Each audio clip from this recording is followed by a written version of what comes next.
What's up, Taiwan? I'm Eric Allen. Thanks for joining us for the news this evening. Taiwan is investigating a former executive of chip giant TSMC who is accused of taking cutting-edge chip know-how to U.S. chipmaker Intel. Prosecutors raided his properties and are moving to lock down his assets. Luo Ren is a U.S. citizen and is believed to currently be in the U.S., and he has not been charged with a crime.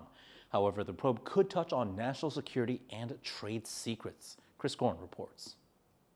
Taiwanese prosecutors have raided the homes of former TSMC executive Luo Ren, escalating an investigation into whether he took trade secrets to U.S. chipmaker Intel. Prosecutors confirmed Thursday they raided Luo's homes in Taipei and Hsinchu. They seized computers, USB drives, and other electronic devices. A court also approved freezing Luo's financial assets in Taiwan, like stocks and real estate, assets likely worth millions of U.S. dollars. Aside from gathering evidence, the moves may be a form of leverage to compel Luo, who is a U.S. citizen and believed to be in the U.S., to return to Taiwan for the investigation. Neither Luo nor anyone else has been formally charged in the case. Taiwan's economy minister addressed the case Thursday, noting that while one person's impact might be limited, the government is watching closely. 我们还是会密切观察整个这个半导体的生态系的一些影响。那初步看起来，我们还是觉得一个人可能造成的损害可能还是有限，但是这个还是要密切观察。现在还没有办法马上可以做判断，这就要司法来看因为除了人身之外，还有一些财产的问题他在台湾应该还有一些财产的问题TSMC says there is a high likelihood that their former executive could use or disclose trade secrets on its most advanced nodes, like 2nm, A16, and A14, the crown jewels of the chip industry. Intel, meanwhile, says the claims are without merit and that it bans staff from bringing in confidential information from past employers. All of this comes as the U.S. makes a big push to build up its own chip industry, with Intel itself now partly owned by the U.S. government. The question for Taiwan now is whether this case remains one focused on a single executive or becomes a larger test for how the country protects its most advanced technology. Scott Huang and Chris Gorin in Taipei for TaiwanPlus. For more on this trade secrets case, Chris spoke to Olivia Shen, the Director of Strategic Technologies at the United States Study Center at the University of Sydney. Olivia, the stakes in this case seem to be quite high. It involves TSMC and Intel, the biggest chip makers in Taiwan and the US, and involving the most advanced tech in the industry. So things are moving very quickly, but when you look at this case, what's your main takeaway? My main takeaway is that this is such an interesting case that highlights how technology security is at the absolute forefront of people's minds right now.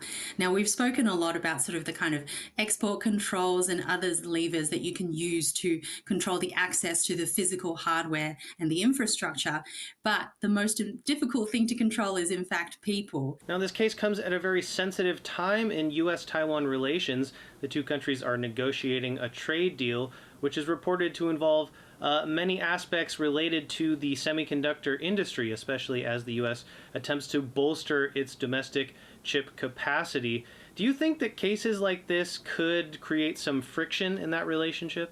It's probably going to be a source of friction, no doubt. We have to factor in that TSMC and Intel, they are partners, but they are also competitors. So TSMC is an absolute indisputed titan of producing advanced semiconductors at 5nm and below. Intel is trying to capture a part of that market, but they have been quite laggard in their progress in achieving that market share. There's a big question mark around how long Taiwan and TSMC's silicon shield will hold, right? And the power of that silicon shield is only as good as the exclusivity of the technology and the IP that TSMC holds as well. You've already seen just this year Taiwan use its national security laws to indict other former TSMC employees for leaking trade secrets to a Japanese company, Tokyo Electron, I believe. And this is probably a sign of things to come. And finally, Olivia, what do you think that this case and cases like it tell us about the state of global chip competition at this moment? I think what's really interesting to me is how these commercial decisions and national security decisions are becoming increasingly fused. We've seen that trend over the past couple of years already, but now it's really getting down to brass tacks of not just controlling supply chains or specific foundries, but now also specific people and the actions of individual employees within an organization. I do wonder where this is going to head. Are we going to be doing a lot of investigations authorized under departments of commerce into specific entities, specific senior executives? What does that mean for an overall innovation ecosystem where traditionally some of these players and some of these people do move very freely between companies? Yes, it is often under the auspices of some sort of non-disclosure or non-compete clause, but this is now looking at it from a very specific national security, national interest lens. And I wonder about how many people are going to be wrapped up in this continuing trend. That was Olivia Shen from the University of Sydney. The debate over Taiwan's record-breaking special defense budget continues, with the opposition calling for more details on how the money will be spent. Alan Liu reports. Here in the legislature, a $40 billion special defense budget is under review. Premier Zhou Rongtai is calling for support, saying strong defenses are essential to maintaining peace. But opposition parties are still strongly criticizing the plan. Taiwan's cabinet approved the proposed budget on Thursday, shortly after it was unveiled by President Lai Ching-te. The Defense Ministry says the hike in spending comes as China ramps up military activity around Taiwan, which it claims as its territory. Defense Minister Wellington Gu says the budget will be spent on military equipment from abroad and domestic weapons production. 已经跟美国完成初步的协调，获得美国国防部安全合作局正式提供采购的项量、报价资料以及交易的期程等等的资讯，来说明美方确实是有供售的意愿。The spending plan is meeting resistance. Taiwan's main opposition party, the Kuomintang, focused on the remark President Lai made during the rollout speech. 北京当局也以2027年完成武统台湾为目标，加速侵略台湾的军事准备，持续升高在台湾周边的演习及飞弹侵扰。 Opposition lawmakers questioned why, given this timeline, the proposed defense budget stretches all the way to 2033, if the threat is that imminent. 如果今天我们总统府我们相关的国安单位的确获得了相关的情资，认为2027年中共会武力反台，那2026年明年开始是不是大家就要开始进入备战状态？ The smaller opposition Taiwan People's Party called Lai's statements a fear-mongering tactic and questioned the U.S. track record of delayed arms deliveries.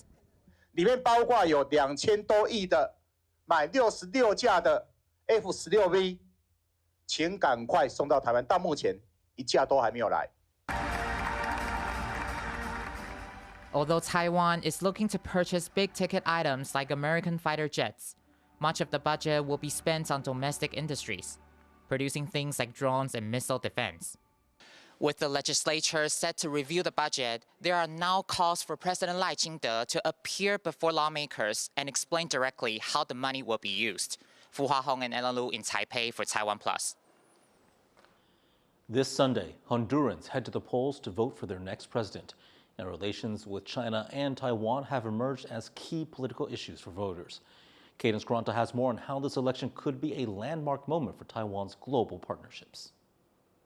In just a few days, Honduras will vote on its next president, and the result could have huge implications for Taiwan. 2 of the 3 major presidential candidates have indicated support for restoring diplomatic relations with Taiwan, just around 2 years after Honduras cut ties with the island in favor of China. This would be a major reversal, and a rare one. The first time any country has switched recognition from China to Taiwan since 2007. It would bring Taiwan's dwindling list of diplomatic allies up to 13, a staggering blow for China, which has been trying to isolate the country, which it claims as its territory. One frontrunner, Salvador Nasralla, has explicitly pledged to restore ties, calling relations with Beijing a mistake. Yo voy a reanudar relaciones con Taiwán. I will re-establish relations with Taiwan. Taiwan is our ally. Taiwan is an ally of the U.S., and we depend on the U.S. Not only is Communist China against the U.S., they don't do business with us. Not only that, we've lost all our shrimp exports. Coffee exports are down half since we established relations with China and left Taiwan. That was a grave error. Another major candidate, Nasrias Fuda, has said the country was, quote, 100 times better off with Taiwan and has promised to move Honduras away from China. The only frontrunner who has not publicly indicated support for ties with Taiwan is Honduras' current defense minister and ruling party candidate, Rishi Moncada, who follows the ruling party's line and is likely to stick with China. Taiwan has become an issue in this presidential race, largely due to widespread disappointment with how switching to China has affected the Honduran economy. One not yet released report by Expediente Abierto shows that even though Honduras is buying a lot more from China, Beijing hasn't returned the favor. Honduran exports to China haven't grown, leaving a huge trade gap. The shrimp industry in particular has been hit hard. Taiwan was once the largest market for Honduran shrimp, buying around 40% of the country's shrimp exports. After Honduras switched ties to Beijing, its shrimp exports fell dramatically. Coffee exports are also down. Y hay un sentimiento de que ellos nos venden mucho y nosotros les vendemos poco y tenemos mucha presión de parte de China para que esa situación continúe. Entonces hay un sentimiento de cometimos un error, comercialmente estamos perdiendo. Analysts say there's also a feeling that restoring ties with Taiwan would help Honduras align more with the United States. China appears to know what's at stake. China's embassy in Honduras has spent weeks amplifying messages on how the country has benefited from relations with Beijing, highlighting things like support for its shrimp and coffee industries, educational opportunities, and disaster relief aid. It also posted this more direct message, urging Honduran politicians to strictly observe the One China principle, act prudently on the Taiwan issue, and not harm China's sovereignty in any way. But some say the moves could be too little, too late. Pero hay un sentimiento que ya no se cree mucho en lo que promete China. If Honduras switches relations back to Taiwan, analysts say it could influence other countries in the region, especially those who have recently switched ties to Beijing and those that face similar economic concerns. So these would be some kind of a game changer because, of course, this would open the discussion or the debate in other countries like Panama, for example, or the Dominican Republic, which were also among the latest countries. And of course, as you mentioned, it could also add to the ongoing discussion in places like Guatemala or Paraguay. But the race appears unpredictable, with polls showing it could be close. And even if one of the pro-Taiwan candidates is elected, it's too early to say for sure whether they will follow through on their campaign promises. With so much at stake, Taiwan's foreign ministry has said it's watching the race closely. And on the other side of the strait, China has made clear it's invested as well. Patrick Chen, Larry Isiano, and Cadence Quaranta for TaiwanPlus. St. Vincent and the Grenadines opposition party has won a historic election, which has implications for Taiwan. The new Democratic Party's victory marks the end of 24 years of rule by the Unity Labour Party. The NDP's leader, Godwin Friday, will take the reins as the country's prime minister. The Caribbean country is one of Taiwan's 12 remaining diplomatic allies. The NDP has previously advocated for cutting ties with Taipei in favor of Beijing. In response to the election result, Taiwan's foreign ministry released a statement saying Taiwan would continue to work closely with the new government to deepen ties. And thanks again for tuning in to What's Up Taiwan. Finally, we leave with images of elephants marching through Bangkok for a tribute to the late Queen Mother of Thailand. I'm Eric Gao. Have a great weekend.